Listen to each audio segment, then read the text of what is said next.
They finally got in touch with Janet, but Mr. Robbins was the one who. Yeah.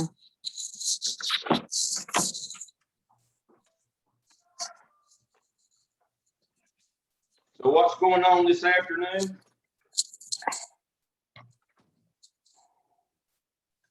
Are you talking to me?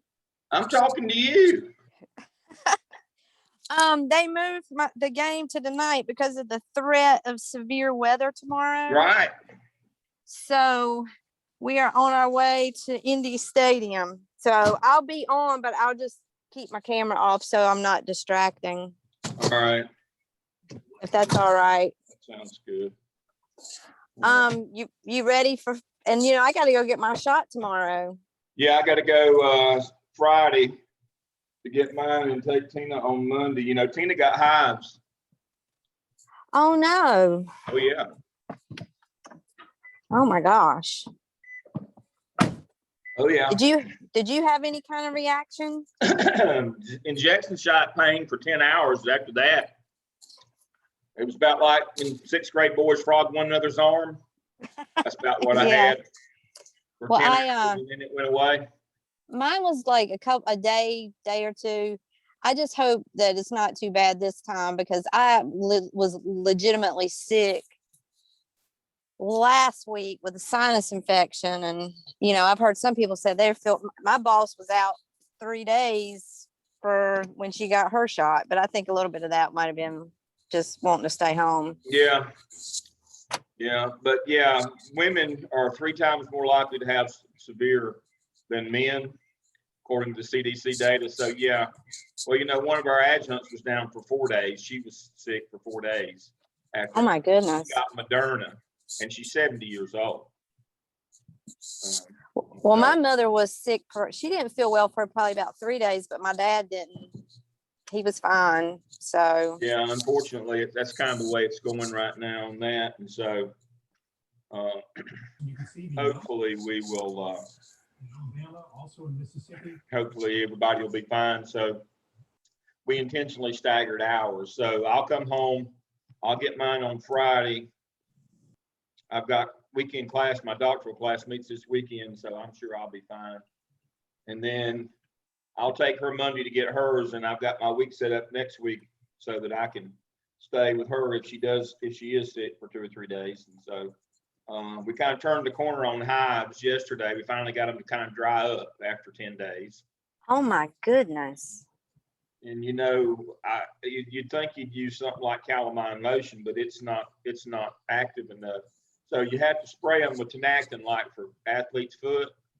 Right. That's what you have to spray them with. They're the size of a mosquito bite. And they band around like shingles. Well, now, can she take Benadryl? Would something like that help? Yeah. Yep. You can take Benadryl, but doesn't do any good. Doesn't stop them from itching. You got to put something on them. They're active. I hate that for her. I hope she doesn't get anything like that this time. Well, I hope so too. So we can get it cleared up this time before we go back Monday. We'll see how it goes. But yeah, that's about the least amount of fun we've had in a while. I bet so. It's my husband goes Friday too. Mm-hmm. And gets his second one. Yeah. So, now this summer we're still Wednesdays, right? This summer, yes. Wednesday's always 6:03. I have to work with 6:01s on Tuesdays and Thursdays. I don't in the summer, but I have. I standardize 6:03 for me for always Wednesdays, and so that it doesn't conflict with coaching duties in the other classes that I work with or my other doctoral classes. And so I always teach 6:03 on Wednesdays. It's just a standard. That way I know where I am. Well, I mean, that works good for me. I like that because we don't usually have games on Wednesday night. I mean, I'm talking about my own personal child does not. So Yeah. And hopefully next year we'll move from Thursday, Friday to just Friday. So Yeah. That's it. All right. Dr. Caden, glad to see you this evening. Let's get started. Let me share my screen and we'll get started. This is our 9th session on the 10th week. I can't believe it's already after spring break. We're already at St. Patrick's Day. It'll go fast. I did want to say I'm appreciative of the work that you've done so far. Again, your OMAs have been wonderful. The scores have been great. I don't think I've ever had a group whose scores were consistently as high as this group, so that's wonderful. And so we're moving into the skip. It says for me to remind you about the skip rubric again. And Dr. Maraglia has reminded me to be getting, now that you've completed your OMA, you should be getting some of those competency artifacts in your competency folio and task room. And don't forget that. You don't have to wait until the end like we had you do last semester. After the OMA is done, the artifacts that you've generated through that, you can go ahead and be loading those into your competency folio one Saturday afternoon. It's dreary or rainy or something, or next day or two, you got to jump on there and drop your OMA artifacts in and see how many you can get of those. Get a little head start on the end of the semester. It's going to get really fast here, and we're going to ramp up. And I mean, you understand that you've got to have the skip this semester and the cap and the SOP in a 10-week summer session. So now's not the time to get behind. Prayers for everybody, and a couple of our folks who have been sick and had ailing parents and other issues are beginning to come back online some. So, but you can't get behind. It's just, you got to keep going. So as Dr. Maraglia says, make sure you start working on your competency folios, request comments from them and let them go in and help you with that. I am reminded to look at the skip and task and prompts again. So I'll go ahead and do that right now. I know I covered it before the break, but I want to make sure we're on pace. That was for the people who were ahead. Let me remind you again that don't read more into it than is there in the task and prompts. You're only looking to do a needs assessment to determine the gaps in communication between internal and external communities. That's school and home, parents and teachers. Don't make it bigger than that. This is not about academics. It's not about school safety. This is about communication, period. It's not about your master schedule. This is about communication. So if you will do that, you'll get focused. And again, where I would look for my data for my needs assessment is either on the Advanced Ed / Cognitive survey in South Carolina or the Teacher Working Conditions survey from the parent communication. Look at that communication. Are there gaps? That's what you're looking for. And in the second part, same survey, either Teacher Working Conditions in North Carolina or Cognitive Advanced Ed in South Carolina, where you look at the school leadership section to determine if there are any low areas that could be addressed in your school improvement plan. Again, school leadership. Don't make the mistake of looking at teacher leadership. School leadership. And then from those two, from prompt 1 and prompt 2, you should have recommendations for long-term and short-term goals for your school improvement plan, and you should have recommendations for improvement of your school leadership. That's what we're looking to come up with from task 1. Now, short-term, and it should be things like social media, Twitter, Instagram, Facebook, using social media to help connect better, because that connects the world for good or for bad. That should be your short term. Now, extension of that and getting hotspots or one-to-one or getting Chromebooks or those kinds of things, that's just an extension of short-term goals. Now, if you don't hear anything else I talk about, skip tonight. Hear me on this. If we identify that we need hotspots, we need to better communicate technology with our client system, with our stakeholders, doing something to enhance that on down the road, that's still just an extension of that short-term goal. A long-term goal is to use that communication to get parents into the building or get them online with you to help you help them, where you do family math night, family reading night, family, college night, college career night. The whole notion of communicating is to then use that improved communication, that hook, to get parents involved in academic things. Forever and forever and forever in public schools, private schools, charter schools, regardless of what kind of school it is, forever we have the parent participation is like what Dr. Maraglia is doing tonight at a ball game, at a talent show, at some sort of a arts or entertainment venue from the school. We have to make a conscious effort to shift that parent involvement to academics. Now, I'm not saying that we should stop ball games. Don't misunderstand what I am telling you. But we need to capitalize on that connection, that communication, and shift that to the academic side to get parents involved in their child's learning.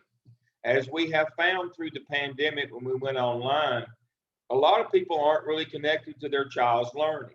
They said they were, but they really weren't. They couldn't even get them to come and provide them a place or have their kids get online and participate even a little bit. And so we're trying to connect parents. We're trying to get them to get involved in their child's learning. And that's the whole notion here. And then in the sense of what can the leadership do? What can leadership do in the building? What recommendations could we have for them to better help serve in that notion, that notion? And so it says here, the climate of the school, we use in events is not these counties, working schools, public schools, should evaluate the school leadership and use the evaluation as a validation instrument. Strengths and weaknesses of school leadership. Now, this is not so much only in the communication area, but many of those items on principal or school leadership is about communication, either with teachers or with parents or the both of them. And so again, we're looking to set some goals, short-term and long-term, to get it to meet short-term to communicate with parents, long-term to communicate and involve parents. And then what could leadership do better? All right, so I'm going to pause now, and I'm going to call on our two resident principals tonight. I hope Dr. Maraglia can do this. He's remote. To talk about events that they do at their school other than athletic or arts events that attempt to integrate parents into the learning of their children. So I'll start with Dr. Caton. Dr. Caton, welcome tonight. Thank you. We do several different things. One thing that we do is we call town hall meetings. We actually go to our middle school, our feeder. We have 2 feeding middle schools to our high school. We go there around January, right before our middle school students get ready to do registration. We like to do it at their schools because we feel like it's a more neutral zone and they're more comfortable at that school. And we talk about, things to be, as we get ready to do registration, courses and things like that. We bring in not only myself, but my athletic director, our department chairs, my orchestra, my arts department, things like that, to tell them all the things that are available for them at our school. So that's one thing we do. Another thing we do is we also, our curriculum nights are a little bit different. I host them specific for each grade level. So my senior night is specific about all those scholarships that are available for them and to make sure they take advantage of all those types of things. We also do a separate night for our senior called FAFSA night. And that's to help, the seniors to complete their FAFSA, to make sure they know of all the different available, scholarships and financial resources available to them. We have a junior night that we do as well. That is gearing them towards things that they need to know in their junior year, to get ready to prepare for scholarships, how to do so. We do some essay writing classes at night for our parents and for our children as well. Our sophomores, we do something called Show Me the Money Night. That is when we kind of tell them about all the different opportunities that are available that will save them money, such as taking community college courses. We do all that good stuff, as well as, prepping them also for scholarships that are available. Talking to them about AP courses, because usually junior years when they can start doing that. So we're telling about all the things that can save them money for college. And then our freshman year, we're pretty much just talking to them about GPAs. What does it mean? How important it is, and things like that. So we don't just do a one curriculum fair. We do specific nights for each grade level to make it, significant to all of them. That's just, curriculum wise, but of course you have your, plays and orchestra and, winter concerts, all that kind of stuff as well. So that's just a tidbit. Yeah. And thank you, Dr. Caden. That's very impressive. And the point that she made there at the end is the one that I want to bring out. We're not asking you to do this in lieu of your academic, your athletic or your art events. We're saying give academics an equal seat at that table. Now, you say, but Dale, that's a whole lot of work. Yes, it is. Dale, that's a whole lot of time. Yes, it is. Dale, that's a whole lot of nights. Yes, it is. And your point is, if you want to be successful, you've got to integrate parents into their child's education. I know that sounds crazy that you would have to integrate a parent into their own kid's education, but that's the key. I'm telling you right now. Remember, this is the semester where you're supposed to learn how you actually operationalize things, where you actually learn how to run and do things. You learned last semester all the academic and curricular kinds of things, the high-minded ideals. This semester, you're supposed to learn how to actually put that stuff in practice now. And I am telling you, you can't assume that you're communicating with parents. You have to make sure that you look for your gaps in communication, because they'll show up for a ball game and you think, well, because they came to the ball game, they know what's going on at school. No, they'll find out when the ball game is. But if you're not communicating, they won't know when that curriculum night for their particular child or that FAFSA night to fill out those financial aid forms. They won't know when that is. They'll look up a ball game, but they won't. So you can't say, well, our attendance at our arts and athletic events is great, so obviously we're communicating well with parents. That's not true. That is not a correlate. They will find out when a ball game is, but now they won't. You're going to have to tell them when your curricular nights are. You can't just assume that they know. You've got to figure out what's the best way to get them the information. And for us, I'm always looking for ways to communicate. Every year we talk about how we communicate with our parents. And of course, I do text messages, I do emails, I do Sunday night calls and all that as well. I have on my website, I have all of our daily announcements posted. And also we have a Canvas course for our class. But in addition to that, we have noticed just old school mailings do just as well. Any type of big event, we send home flyers.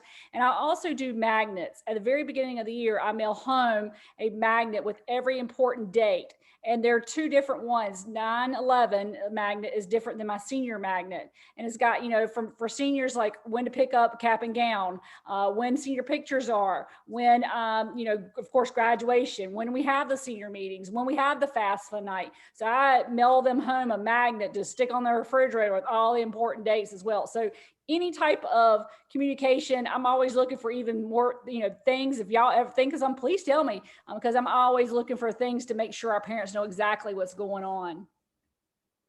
Mm-hmm. And see, that's what we're talking about.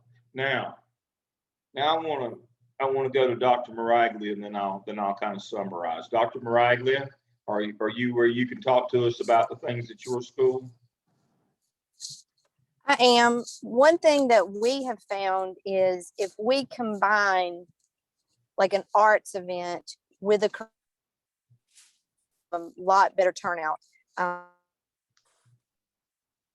COVID hit, we had an international night, but we tied it in with a curricular night. So parents came out to see their children perform, but we also were able to get them into the classrooms and do some literacy work with them and give them some tips on how to help their children at home.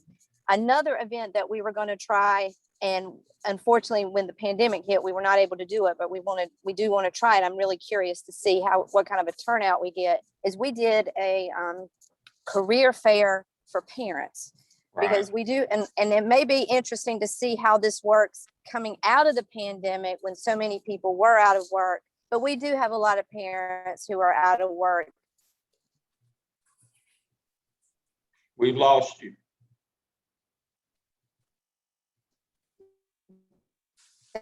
Still no sound. No, I'm afraid we've lost you.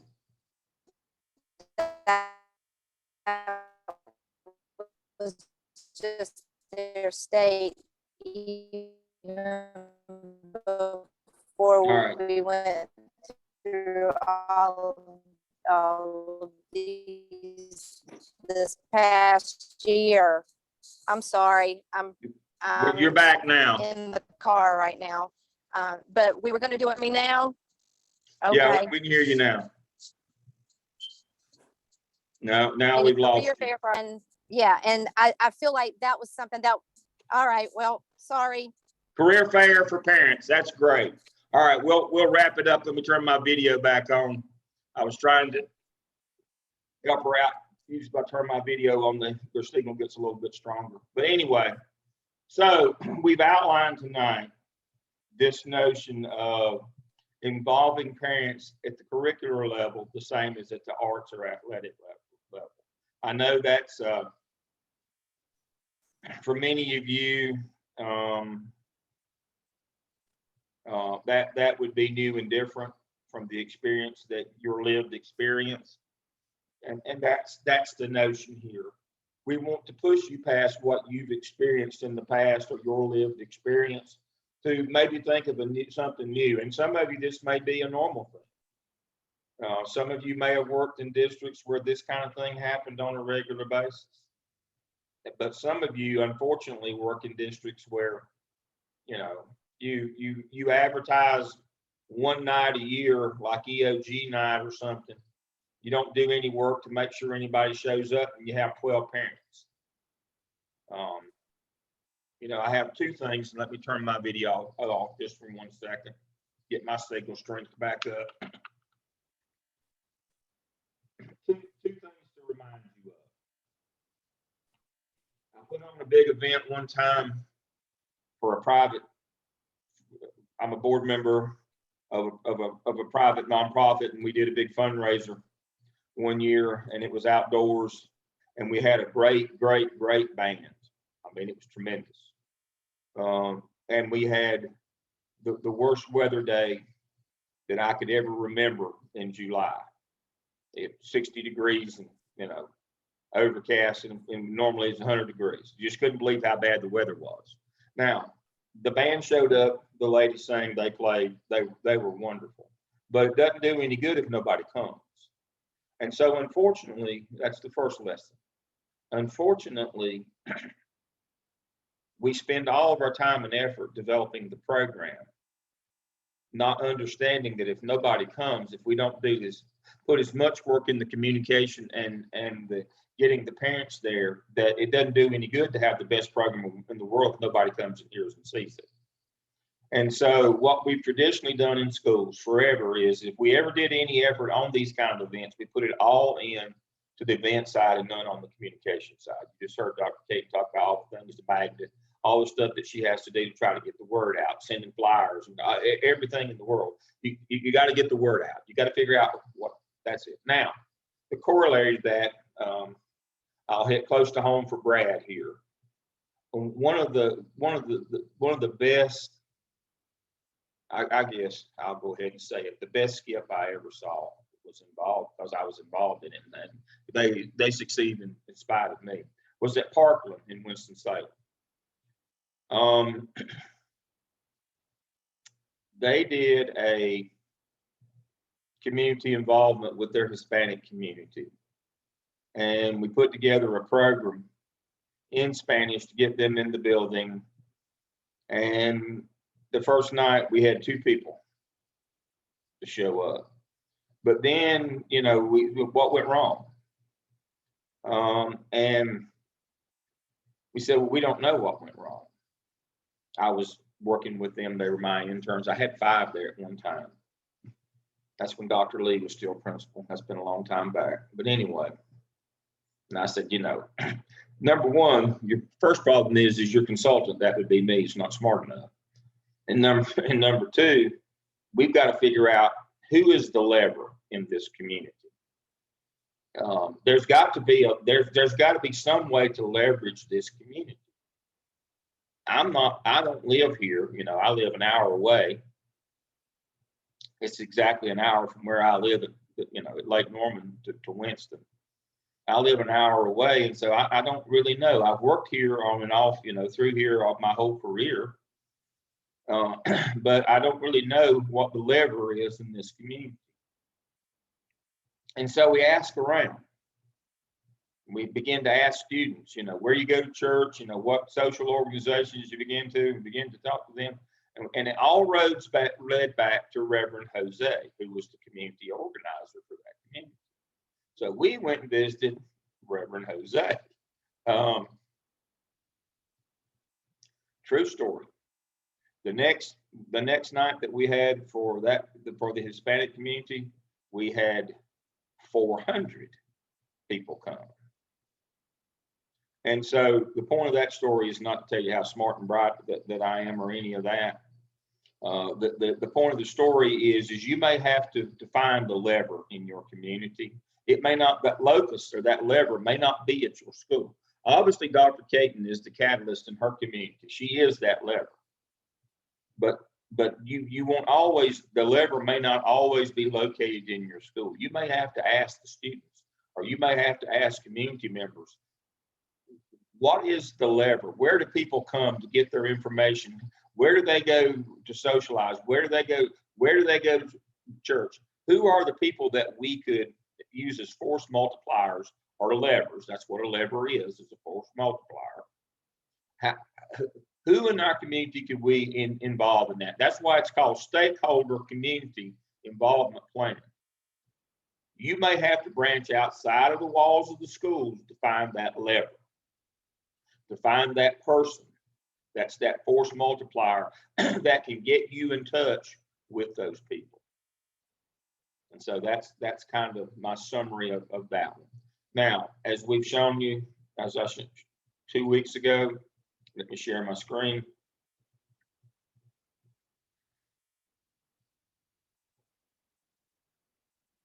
Once you've done that, you simply figure out, once you come up with your long and short-term goals and your recommendations for school leadership, you look for what it will take in terms of resources, both human and capital. Capital means money, human means people. And then in 3, you put your plan together using the standard graphic organizer, and then you write your competencies. You said, well, Dale, you went through those last 3 real quick. Once you knock out the two prompts of task 1, it's all downhill from there. It gets easy. You just figure out what it's going to take to put it together. In task 2, there's just 1 prompt there. And then you put your graphic organizer together, you write it up with these as column headings, and then you summarize it. And so to that end, as you know, under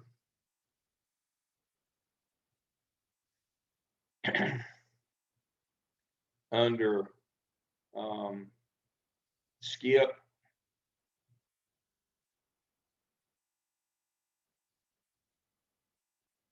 task and prompts, I've got the partial graphic organizer that you use with skip task 2, and I've got the full to use with skip task 3.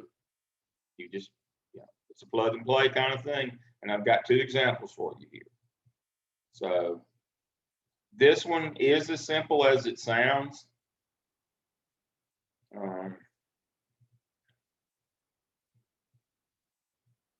And so that should do it.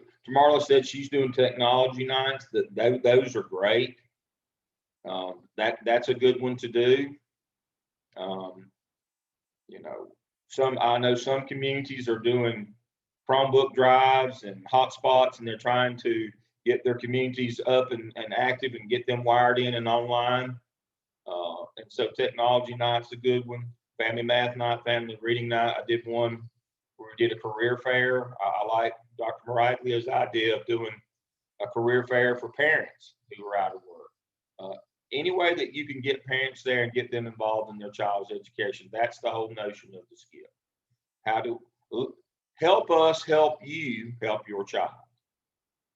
Always remember that's the whole, if you can remember that, that's the whole notion of the skill. Help us help you help your child. So that's what that communication is about. All right, any questions on the skill? Dang, 1 second. Hit 7:30 on the nose. All right, time to transition to our lesson for the night. So for this week, you were to do 2 things. You were to interview your intervention team chair about what your intervention efforts are at your school, and you were to attend an IEP meeting. All right, so the takeaway from IEP meetings, I'll do that one first. The takeaway from IEP meetings is this. Megan did a really good response to this one this week, where she talked about, I don't want to throw anybody under the bus, but how many reevals they had to do to keep everybody on the head count. Because of COVID, they kind of got behind doing reevals. And so the notion here is attend an IEP meeting, and that's usually for a reevaluation that's done at minimum every 3 years. Sometimes if a child is not being successful, that IEP can be reevaluated more frequently than that, but all of them have to be done on a minimum 3-year cycle. And that's what we're talking about, is attend that IEP reevaluation meeting, or you could attend one for the initial IEP. You don't have as many of those, and you don't have as many opportunities. So usually what you're doing is a reeval. And so the thing to remember about an IEP meeting is, regardless of who did all that paperwork, the decisions come out of that IEP have to be collaborative, number one. And you can only offer the services that your district provides. Those are the 2 things that you should take away from the IEP meeting. You can't say, well, we'll go ahead and write in there one-on-one. Well, what if your district doesn't offer one-on-one? And so you have to work within the confines, or the EC team. They write the IEP. They have to work within the confines of what they have, what their district offers, number one. And number 2, it doesn't matter that they did all this paperwork, they did all these, they did the psychological, they did all this work. It still means the parent has an equal say in the outcome. That is usually where the sticking point comes from in IEP meetings. When they don't go well, the parent wants one thing. The team is like, that put it together is like, well, we did all the time, work, and effort. We're the professionals. We know what the child needs, but the parent wants something different. That's when the conflict arises. But the thing to remember from an IEP meeting, number one, you can't offer more than your district. And these people know, because they work for the EC department. That's usually taken care of. But number 2, regardless of who did the paperwork or who worked to spend all this time, the decision has to be collaborative. That sounds simple. I'm belaboring that point, but I can't tell you what a sticking point that is in some IEP meetings. I'm going to go to our resident principals again. Dr. Maraglia, I'll probably skip you unless you're where you come to light. You're still not traveling. Dr. Caton, I'd like for you to weigh in on, I know at the high school level, You don't do as many initials, so you do mostly reevals there. If you weigh in on that for us, please. So I think I've said previously, making sure that as you as an LEA, that you don't commit to anything that, like you said, that it's going to cost you any money. We had a parent that was very egregious, and we knew that what she wanted was a one-on-one assistant. And that was not something that I could tell or, provide her. And I had to do it, in a very kind way and political way. And I had to, eventually, stop the meeting because we couldn't come to an agreement. And I knew that I had to get the district office personnel there because they're the ones that are going to be able to commit to that. So, you're going to have some parents sometimes that are going to want certain things. So like you said, you have to make sure about what is it meaning for you, for cost to the, county and things like that. But a parent will be quick to ask for a one-on-one assistant. Yeah. So sometimes you have to be the broker as the school administrator that sits in on these. Sometimes you have to be the broker between the parent and the district. But that means that instead of being the lever, you're the fulcrum for the lever, and you know who takes the beating. In situations like that, the lever, the fulcrum, you use the prize on to get the leverage, that will be you. That won't go well. Sometimes, as the principal, I am the one that sits in those most heated IEPs. So I get, as the principal, Yes. they would the district office often wants me there, or my EC teachers instead of an assistant principal, because they know that how I can be, I'll stop it, or I'll say, make sure it goes a certain way. So oftentimes as a principal, you have that more on you. So. Yeah. And unfortunately, and I'm not being facetious. Unfortunately, in some larger districts, the AP takes that brunt. It's just the truth of the matter. And part of the problem will be for you folks as current APs or aspiring APs is the parent wants to hear from the principal, and they don't want to hear from you. And Dr. Caton is right. A lot of times the central office, they'll want the principal to be there, but unfortunately sometimes it falls on you as the AP. And so the two things to remember is don't promise more than you've got, and understand that sometimes the conflict will come from the school staff because they're angry that they want what they wrote to happen, but that's not what the parent wants. And so your role many times is to be the mediator in this conflict. And that's a tough position for a school administrator, whether you're an AP or a principal, but that's your role. And you can't let these things get sideways. Even though there is district administration for exceptional children's program, it all leads back to your door eventually. Making sure you know what your programs at your school look like too. Exactly. Do not go into there and not know exactly what you do offer and what the program looks like, and make sure you know what who that kid is too.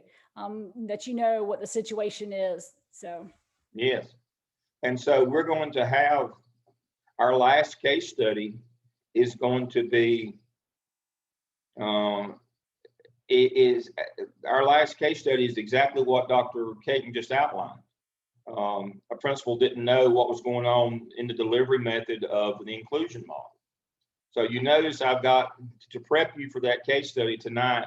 I have that PowerPoint under tonight in terms of you should spend some time. It's a long quiet PowerPoint, and I apologize, but I'm giving you fair warning. You need to start working through that PowerPoint that's under tonight, Zoom session 9. To be ready for that case study, because that's exactly what happened. The principal didn't know, number one, what was offered or what was going on in the classroom. So when parents came to complain, and it wasn't EC parents, it was regular ed parents, the principal didn't know if that was actually going on in the room or not, because she hadn't been in the room. And so so that's why we had you in task 1 of the OMA.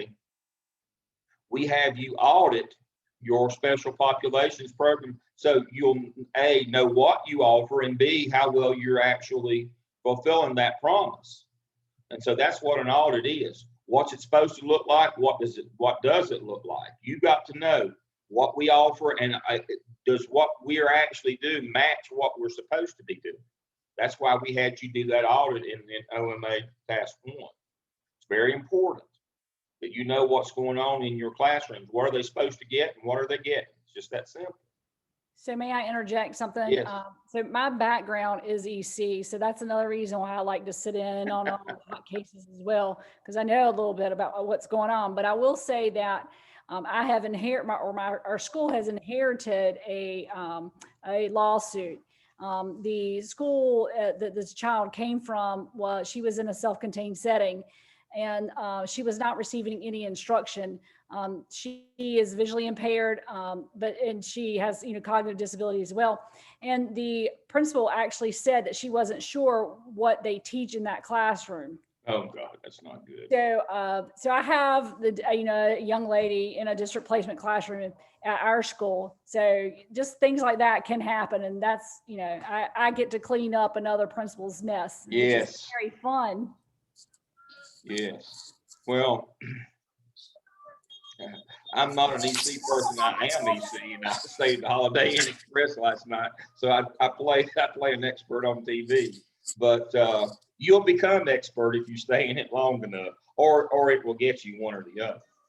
Well, Dr. Lamb, I was going to say that that's my advice to everybody. I don't have an EC background as a teacher, but now as an administrator, I do have an EC background. And my advice is that you spend as much time as you can in IEP meetings. More than likely that it will fall to you as an AP, that's what you have to handle. But sit in all that you can, learn all that you can, because as a teacher, I still didn't understand the whole process like I do now of all my years of sitting in these meetings. But it doesn't matter how long you've been doing this, you're going to always see something new. A few weeks ago, I had to sit in a 5-hour IEP meeting talking about inheriting from another school where they have placed a child in a self-contained behavioral unit against the mother's wishes. We can't find any data as to how they did it, but now it's fallen into our lap and we've got to try to deal with this. And we even had a facilitator from the state. I've been in education. This is my 28th year.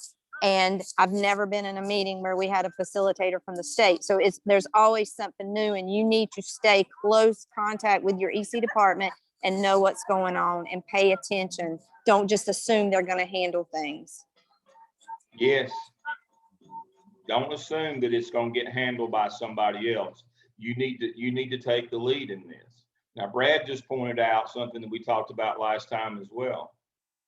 You're responsible for the accommodations until they enroll somewhere else. Even if they're staying at home because of COVID, you're still responsible for those accommodations until somebody sends for their records that they've enrolled in another school. It's on you, because this is federal. It extends beyond portal to portal, the door of the school.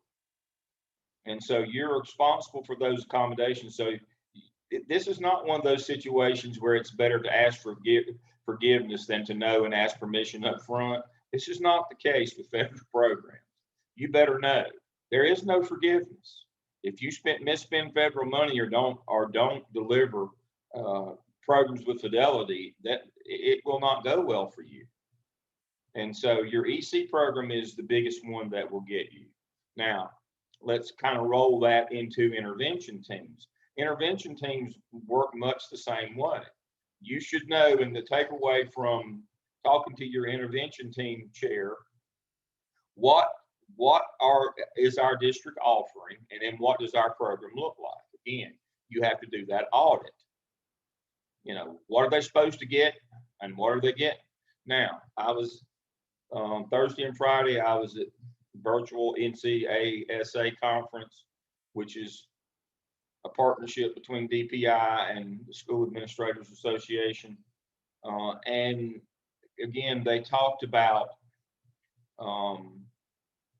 MTSS and RTI, trauma sensitive schools, which is basically delivered through your MTSS program, that because of COVID, we're uneven in our implementation of statewide MTSS.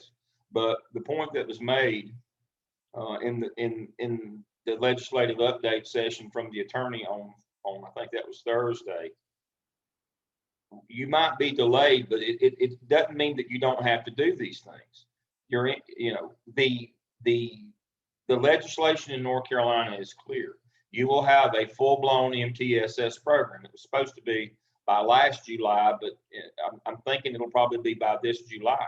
Now, when I say full-blown, that means all 3 tiers. That's 3 tiers of 30 days prior to the 90-day, the 30-30-30, once a child is officially referred for EC services.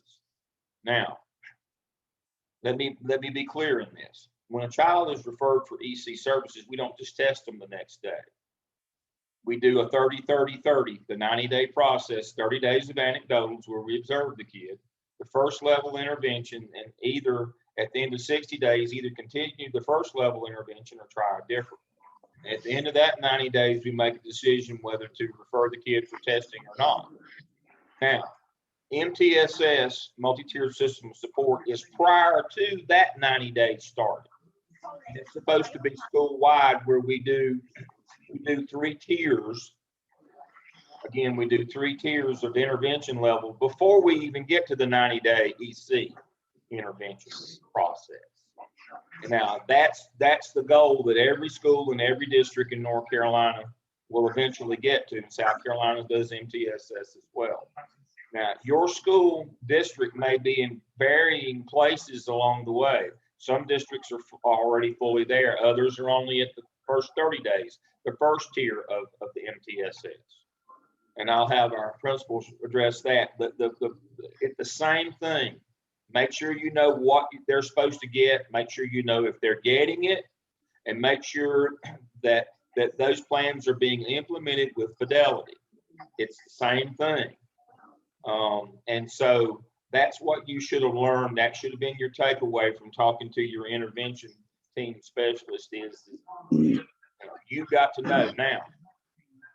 Please understand that your intervention team is a school-based committee, so you are solely responsible for it. There is no buffer at the EC department that could save you if your intervention team is not fully functional and delivering as intended with fidelity.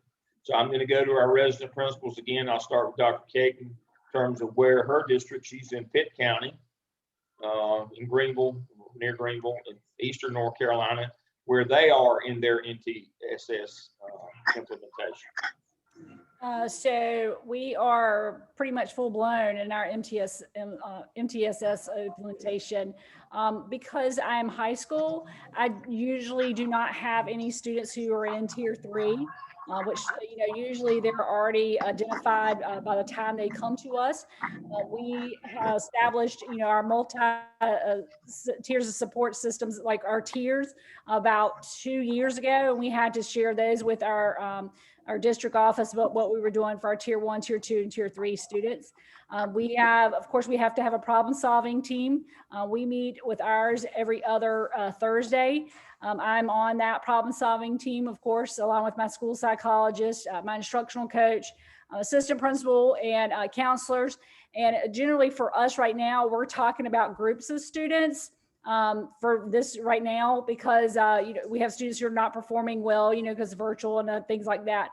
So it's not necessarily a specific student. We will, drill down to specific students, but it's not because of a disability or anything like that. It's pretty much because of virtual and they're just not doing what they need to do. So for me, it's a little bit different in a high school than what it would need to be for elementary or middle school. So. Dr. Maraglia? Well, in CMS, I would say we are fully implementing the MTSS process. What we're dealing with right now that just has happened in the last couple of weeks, and I believe I mentioned this to you, Dr. Lamb, is that there was a lawsuit in North Carolina. It was not a CMS lawsuit, it was in North Carolina. And now there's some corrective action that districts have to take. And I know in CMS, our corrective action was having to watch a few videos. All of our instructional staff had to do that. And I think basically MTSS in some places has been used as they have been putting obstacles up in front of people who are wanting their children tested for EC services. Right. And so now they're really trying to make sure everybody understands that MTSS should never be an obstacle. And now that, you know, interventions can go in concurrently with the EC process. And I think I'm sure that although this was a North Carolina situation, I'm sure there's been some confusion about that within our district as well. So they're just trying to get everybody on the same page. That's correct. And They Like can Dr. run concurrently. Like- That's not the actual model that's best practice. That's only if a parent requests for it to run concurrently. Normally it would run consecutively, 90, then 90. Yes. But the law is clear that a parent can request that it run concurrently, which would be both 90 days run at the same time. Yes, Again, you have to know what your district is doing. absolutely. And then of course you need to know what's going on inside of your building, because Exactly. what I'm finding is we have a new school psychologist this year, and she doesn't view her job as being as aligned with that process as other school psychologists I've worked with. So you have to know what your people are thinking and what they're doing and make sure you're steering them in the right direction. You can't just assume. Right. May I also Exactly. interject one thing? Is that when you're talking, and this is kind of off topic a little bit, but when you're talking about UC students, you know, just you have to remember also, you know, your 504 to make sure you're, you know, like Dr. Morales said, make sure that your things in your building are going right, and also your PEPs or your well, that's what we call them, you know, your students who are ESL, because ESL accommodations are far more greater than IEPs generally that I see. And for me, when at the end of the school year, you know, federal, you have to look at every ESL student if they did not pass, and you have to make a decision if they're going to pass or not. And when I look at those students, I mean, they're, you know, forms and there are lots of modifications, and the teacher tells me what they've done. And if they don't even touch upon it, I go ahead and waive them. So that's a big thing for me, is that making sure they follow those plans, because a lot of times they're much more detailed than what that IEP is for an ESL student. That's exactly right. And that's again back to task 1 of the OMA, when we had you audit all of your special populations.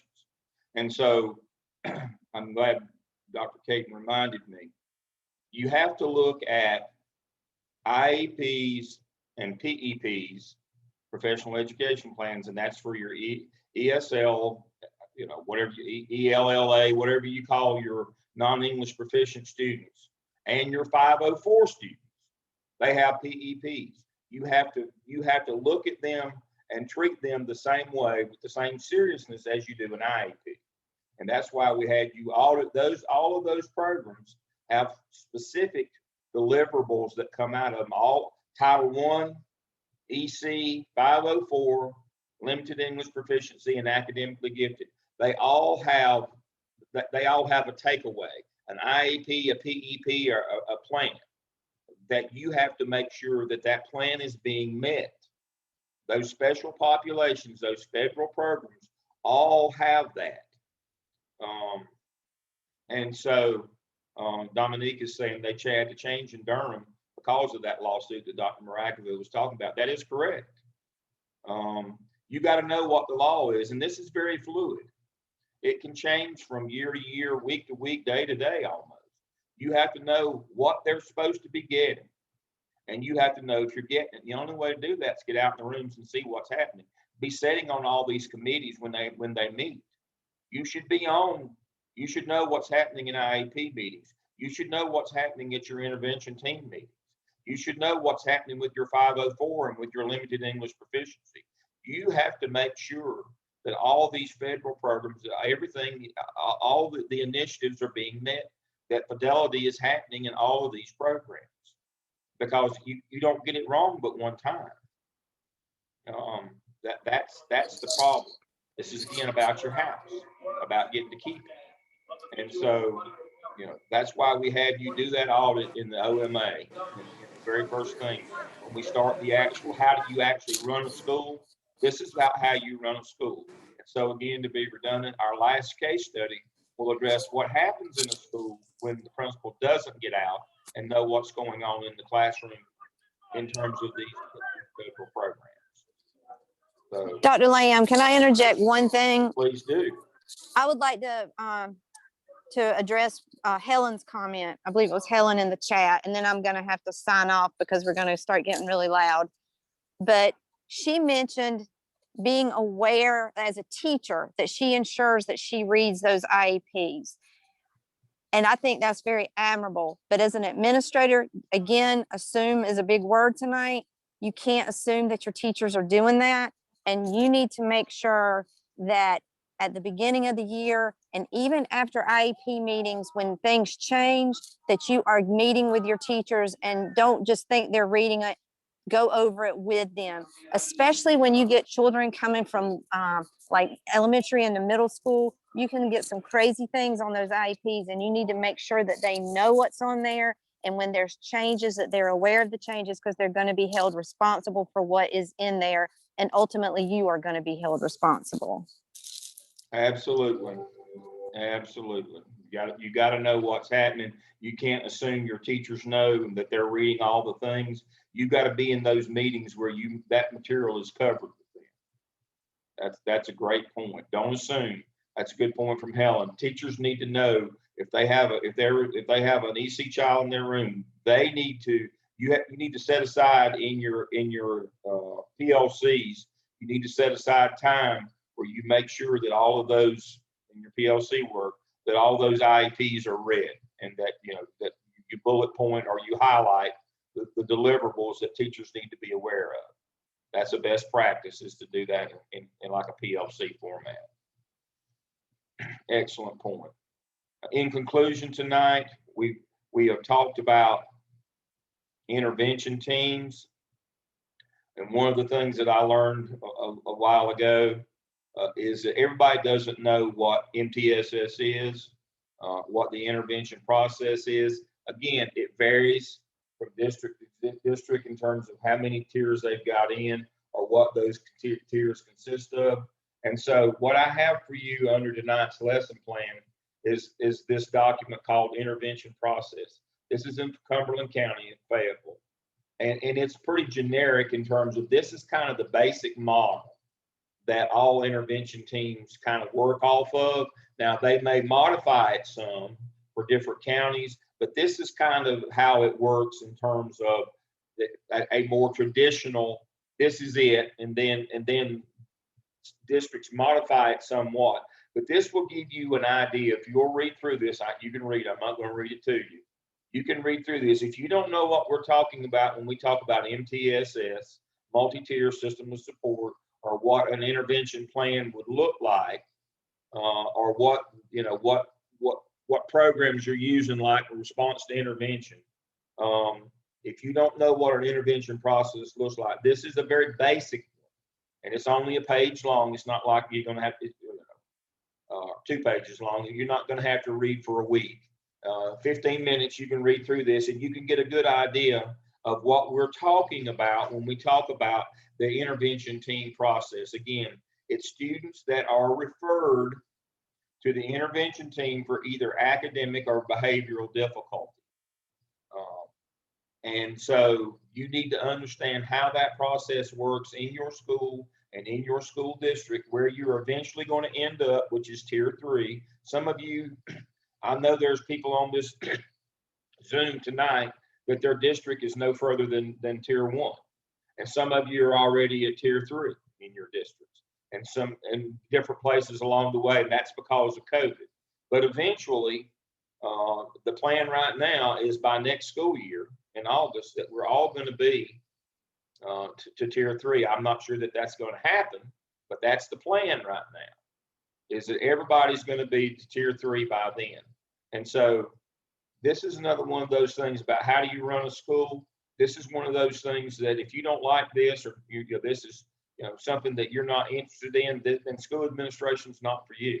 This is one of those non-negotiables. You're going to have to know about all your federal programs and how they're to be administered, and you're going to have to be the person that follows up with them.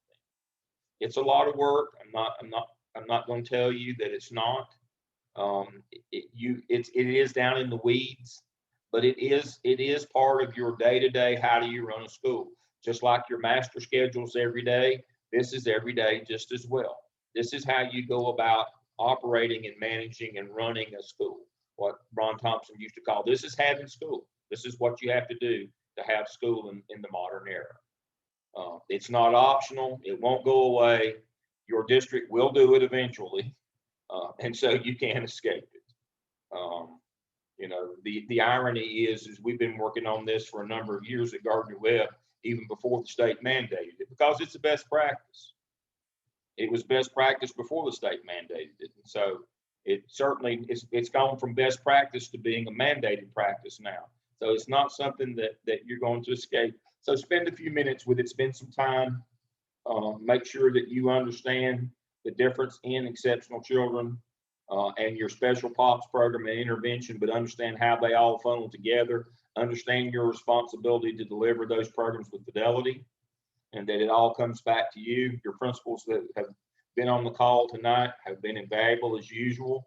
They've given you insight to how it works on a day-to-day basis in the real world. And so I feel good that you have a grounding now in what you need to know with these special population programs. We'll change gears next week, move into our next module. Let's go back. Final thing tonight, let's look at what's coming up with our, let me see, share my screen. What's coming up with our weekly schedule going in. All right. Next week, class session 10, we'll do human resources. We'll move into that. The week after is your case study 3. I think that's Jimmy and Willie. That will lead us into accounting and budgeting and financial, and then you'll have a treat on Zoom session 12 on April 14th. Your 2 resident principals will be doing the lesson that night on facilities and resources. And then we'll do financial management. Our last case study we'll kind of hit on everything we've covered, including intervention and EC and all those things. And then we'll conclude with our last one we'll hit some policies, and we'll hit sexual harassment again, because it's just that important. It is the crime of our time. I hate to rhyme, but it's the biggest thing going on right now today. So we'll hit on that again. So that kind of gives you a reminder of what we're going to be doing from here on out. So next week we'll talk about human resources. We'll talk about interviewing. If you haven't talked to your principal and your EC people HR people about how your district goes about hiring teachers and what employee benefits they are, that's what's coming up. So make sure that you do that. Get out and interview an administrator about employee assistant compensation plans and benefits, and talk to them about HR practices. Go ahead and make sure you do your walkthrough on facilities in preparation for the night with our resident principals when they talk about facilities. And I think that's it. I think we're where we need to be. Let me check the chat to make sure we've answered all questions. I think we're good. Dr. Lane, can I ask a question? Has signed off. All right, we'll go to questions now. Can I ask a question? Sure. Hi. So kind of just throughout so far, I've tried to, upload some of the stuff in our competency folio. And so I did have a question just on a couple, like those, like visionary, and I know there's at least 2 or 3 more. Like it says the evidence is the CAP, I think the SIAP, and then an open-ended, where we used open-ended last semester, but we technically don't get to either of the other 2 this semester. So what would we use for that? Do an open-ended. Do another open. You may get the CAP. We're going to get the CAP in the last 2 or 3 weeks. So you can hold off and get to CAP then, or you can do another open-ended. Okay. Okay. And so, but yeah, we will get the CAP. You will have I think it's 4 artifacts through doing task 1 of the cap, which we will do at least we're going to try to get to cap task 2 before the end of this semester. You will Okay. have 4 from those 2 tasks. You can wait Okay. for one of them, or you can go ahead and do an open-ended. That's a great question. Okay, perfect. Thank you. Other questions? That's a great question. Yeah, we're pacing you to finish the skip and have time for us to at least get to cap 1 and 2. And that will put you on pace to be able to finish in 8 weeks this summer. You said, well, Dale, summer school's 10 weeks. Yeah, but you got to be through with your evidences in 8. We call everything due 2 weeks before the end of the semester. You have to have all your evidences done if you're on track to complete. So you have 8 weeks, and you have 10 tasks. The only way that we can get to 10 tasks in 8 weeks is to cut 2 of them off this spring, so that you have 8 tasks in 8 weeks this summer. So we've got to get to cap 1 and 2 before the end of this semester, or at least before summer school starts. Remembering that we will keep Blackboard open and task stream so that you can continue to work in the break between spring and summer semester. We will keep everything open. I'll be available every day, just like usual, so that hopefully by the time summer school rolls around, 23rd of May or 17th of May, excuse me, the 17th of May, when summer school rolls around, you'll only have 2 tasks of the cap and 6 of the SIOP to do in the 8 weeks of summer school that you get to do those.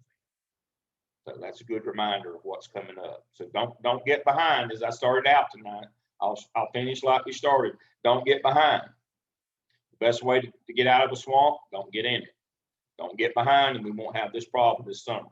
Now is the time to be planning to finish on July 31st, not July 30th. So we've got to stay on pace. And so thank you, Megan, for reminding me of that. All right, if nothing else, enjoyed having all of you with us tonight. Prayers for everybody's health. Get your shots if you can. I get my second one Friday, and so I should be clear after that. And hopefully you're getting yours, and you've had yours. I know that things are stressful, but there is light at the end of the tunnel. So I will see you all next week. Good night.